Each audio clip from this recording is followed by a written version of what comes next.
آج ایک بڑی تعداد ہے جو فرائض کو بڑے ذوق اور شوق سے پورا کرتی ہے، لیکن کاش کہ وہ سمجھتی کہ فرائض جس ذوق و شوق سے پورا کر رہی ہے اس کے ساتھ کچھ چیزیں ایسی ہیں جو لوازمات کے کھانا فرض کی حیثیت رکھتا ہے اور لوازمات اس کے مزے کو پیدا کرتا ہے۔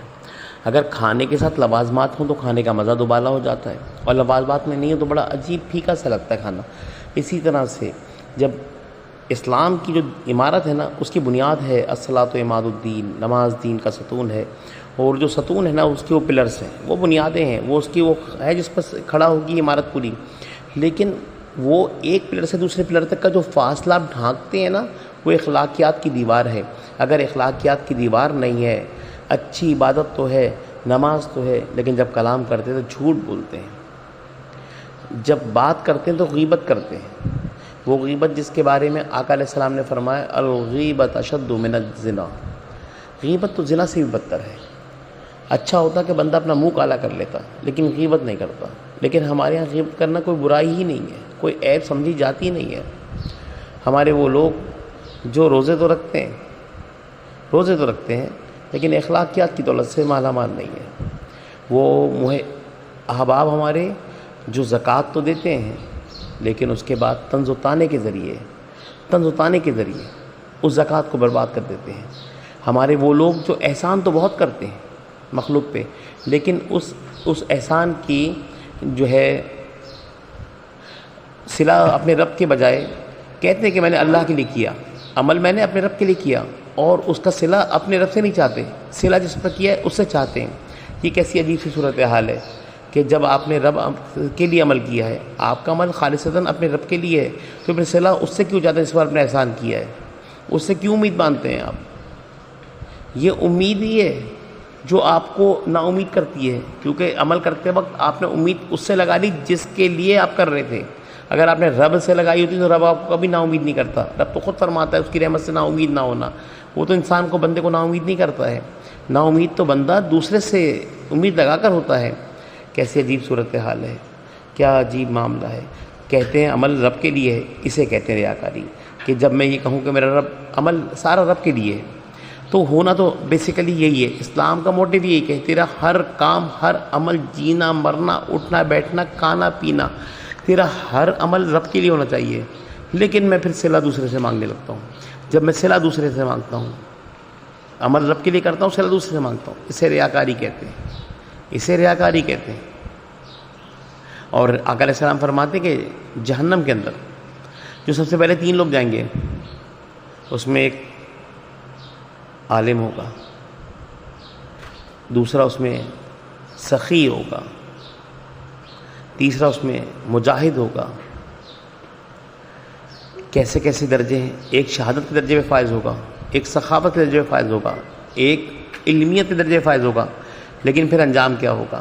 انجام یہ ہوگا تینوں جہنم میں جائیں گے۔ رب ان تینوں سے پوچھے گا تو نے عمل کس کے لیے کیا؟ اس سے اللہ تعالیٰ سے فرمائیں گے کہ مالک الملک تیرے لیے عمل کیا، میں نے عمل تو تیرے لیے کیا، لیکن نتیجہ کیا نکلے گا؟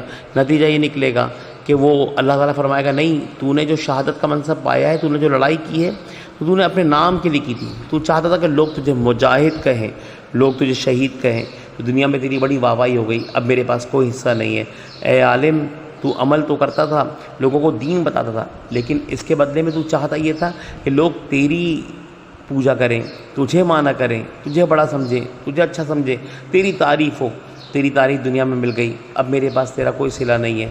پھر اس کے بعد سخی سے کہے گا تو نے اپنی ساری دولت لوگوں میں لٹا دی، ہائے افسوس کہ تو یہ دولت لوگوں میں کم لٹاتا، لیکن ریاکاری سے بچ کے لٹاتا۔ تو نے دکھاوے اور نمود و نمائش کے لیے ساری دنیا تجھے کہتی کتنا بڑا سخی ہے، لیکن رب کے یہاں تیری عمل کی قبولیت 0%۔ نتیجہ کیا نکلا؟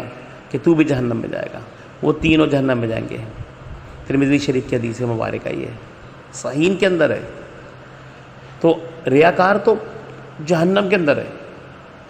پھر میں جنت کو ڈھونڈوں اتنی دور جا کر، اتنے لمبے چوڑے عمل سے؟ نہیں، جنت بہت قریب ہے۔ حضور نبی کریم کے صحابی عبداللہ بن مسعود رضی اللہ عنہ فرماتے ہیں کہ آقا علیہ السلام سے پوچھا یا رسول اللہ صلی اللہ علیہ وسلم جنت کے بارے میں، جب حضور نے بتایا، وہ بیان فرماتے ہیں تو کہنے لگے کہ جنت تمہارے جوتے کے تسمے سے تم سے قریب ہے۔ بتائیے میرے جوتے کا تسمہ مجھ سے کتنا قریب ہے؟ اس سے زیادہ جنت قریب ہے، جنت اس سے زیادہ قریب ہے، لیکن یہی عمل جہنم کا بھی سبب بنتا ہے، صرف نیت کے بیس کے اوپر۔ اگر میں نے اخلاص کے ساتھ اللہ کے لیے کیا ہے تو مجھے وہ عمل جنت میں لے جائے گا، اور عمل میں اخلاص نہیں ہے تو پھر وہ جہنم میں لے جائے گا۔ اولیاء اللہ کی صفات جو اللہ نے قرآن شریف میں سورہ یونس میں فرمائی، تو وہ فرمانے لگے الذین آمنوا وکانوا یتقون، اور جو ایمان لائے اور انہوں نے تقوی اختیار کیا، تو بس وہ ایمان لانے کے بعد متقی ہو گئے۔ جو کچھ کیا نا تقوی، یہی سی چیز کا نام ہے کہ میں جو بھی کروں گا، میرا جینا مرنا، کھانا پینا، اٹھنا بیٹھنا، لینا دینا، سب کچھ رب کے لیے ہونا چاہیے، کسی کے لیے نہیں۔ میں کسی ادارے میں ملازم ہوں نا، تو میں وہاں نوکری کروں نا، تو بھی میں یہ نہ دیکھوں کہ مجھے میرا سیٹ دیکھ رہا ہے، میرا مالک دیکھ رہا ہے، میرا آرگنائزیشن دیکھ رہا ہے مجھے، نہیں، مجھے تو میرا رب دیکھ رہا ہے۔ جب اپنی روزی اس طرح حلال کروں گا نا، تو پھر وہ اللہ کے یہاں قبول ہوگی، پھر وہ رزق حلال کا مزہ آئے گا۔ اور اللہ تعالیٰ فرماتا ہے القاسب، اللہ کے حبیب فرماتے ہیں القاسب حبیب اللہ، حلال روزی کمانے والا تو اللہ کا دوست ہے۔ آج دعوے دار تو لاکھوں کروڑوں ہیں کہ ہم سب بڑی محنت سے کماتے ہیں، حلال روزی کماتے ہیں، لیکن اگر آپ اسکروٹنی کریں نا ان کے روزی کی، تو پتہ لگے گا کہ بے انتہا لوگ وہ ہیں جو حلال روزی کے قریب بھی نہیں ہیں۔ تو اللہ تعالیٰ ہمیں حلال روزی اور جنت کے قریب کیسے لے جائے گا؟ وہ ایسے لے جائے گا جب عمل میں اخلاص ہوگا۔ تو پھر چھوٹا عمل بھی، رائی کے دانے کے برابر عمل بھی انسان کو جنت میں لے جاتا ہے۔ وہ جو بخاری شریف کی حدیث میں وہ فاحشہ عورت کے بارے میں ہے نا، کہ وہ آ رہی تھی اور وہ تیار بنٹھن کے جا رہی تھی، وہ تو فاحشہ تھی، لیکن جب وہ جا رہی تھی تو اس راستے میں ایک کتا ملا جو قریب المرگ تھا، مر جاتا پانی کے پیاس سے۔ اس نے اپنے دوپٹے کو اتارا، اس میں جوتی باندھی اور جوتی میں پانی نکالا، اس کو پلا دیا، بچ گیا۔ لیکن وہ عمل اس نے خالصتاً اللہ کے لیے کیا تھا۔ ساری عمر فحش کیا کام اس نے، لیکن عمل خالصتاً اللہ کے لیے کیا۔ آخر نتیجہ کیا نکلا؟ اللہ نے، حبیب فرماتے ہیں، آقا علیہ السلام فرماتے ہیں بخاری شریف میں کہ اللہ نے اسے بخش دیا۔ اور سوچو نا، ترمذی میں ساری عمر دین کی تبلیغ کی، کہاں گیا؟ اس نے سخاوت کی، کہاں گیا؟ اس نے جہاد کیا، کہاں گیا؟ جہنم میں گئے۔ تو عمل کے بیس پہ تو رب سے جنت نہیں لے سکتا، اخلاص کے بیس پہ جو اللہ تجھے دے گا نا جنت، وہ تیرے اخلاص کے، عمل کی سادگی، اخلاص کے بیس پہ دے گا۔ تو اللہ تعالیٰ ہمیں اور تجھے عمل کے اندر اخلاص کی توفیق عطا فرمائے۔ ہم اعمال تو بہت کرتے ہیں، لین دین بھی کرتے ہیں، سخاوت بھی کرتے ہیں، سب کچھ کرتے ہیں، لیکن اس میں اخلاص نہیں ہے۔ اخلاص کی کمی ہمارے جو ہے نا، وہ عمل منہ پہ مار دیا جائے گا۔ اللہ سے دعا ہے کہ ہمیں اخلاص کی دولت سے مالا مال فرمائے۔ یہ ولیوں کی صفت ہے، یہ رسول اللہ کے عاشقوں اور جانشین کی صفت ہے اخلاص۔ صحابہ کرام کا اتنا سا عمل، آقا فرماتے نا کہ وہ رائی کے برابر دانہ خرچ کریں اور تو ہاتھ پہاڑ کے برابر سونا خرچ کرے تو بھی ان کے عمل کو نہیں پہنچ سکتا، کیوں؟ ان کا اخلاص اتنا بلند تھا۔ اللہ تعالیٰ سے دعا ہے کہ ہمیں اخلاص کی دولت سے مالا مال فرمائے۔ وما علینا الا البلاغ۔